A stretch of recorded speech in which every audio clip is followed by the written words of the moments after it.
Hi everyone, Ben here. We're going to talk today about doing the tank transfer method. And it's really simple, it's easy, and we're going to teach it to you right now.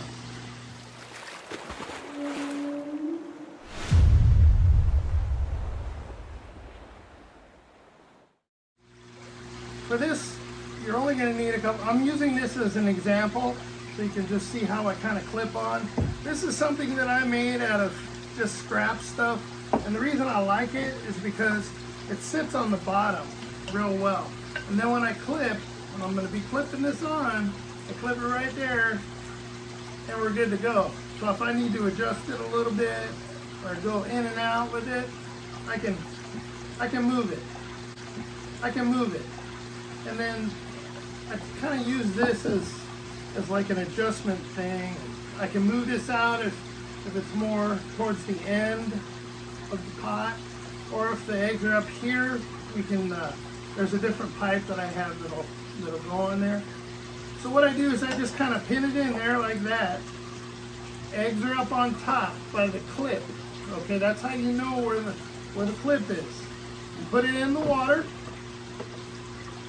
and what will happen is you'll see the bubble line coming straight up on this clip. That way you know you're right in the center of your bubble line. So if you notice, it's dark in the shack. Okay, so I do have the lights turned down, but that iPhone kind of makes it look a little bright. So I do have the lights turned down. I've been running bubbles on the tank all afternoon.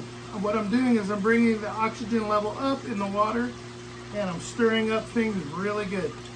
So, and I drop my heaters in at that time too to kind of get my water up to temperature. Once I do that, after I get the bubbles going really good and the water circulating and it's going around the heaters, and that while that's warming up, I'm getting my lighting ready. And the most important thing in my opinion, to raising these fish is lighting. Lighting is key, because a third of that fish is made up with an eye. So I really feel that you could damage the fish before it actually even gets started eating by having the wrong light. I know it's cool, you want to look at it, you want to check out the eggs hatching, you want to see, going crazy and stuff, but when you're actually setting up the tank transfer method, you don't have to be worried about having the eggs out of the tank. I know I said tray, but I don't know what the hell I was thinking. I had switched to a bucket a while ago and I forgot. Okay, so I got my bucket. I got about 2 gallons of breeder tank water in here. So it's gonna go from the breeder system to the bucket. And we're in shadow. We're not in light at all. Okay? So I'm gonna go ahead and turn off this. I actually have a high level and a low level. I'm looking for a light that is a little more waterproof than this, because I don't want to get shot. But it works for now. So what I'm gonna do is I move that off so that there's shadow there. All right. Now the eggs are in the bucket. I got this. I actually forgot my clip. Clip the egg side, and it's right there. Put this on the bottom. Clip this on there. Into the tank it goes. I put it up in the corner so it stays in the right position.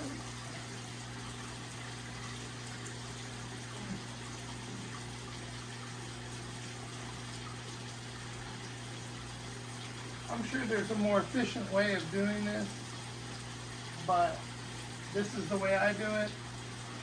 No special stuff, and you just let it bubble at the rate that I showed you before.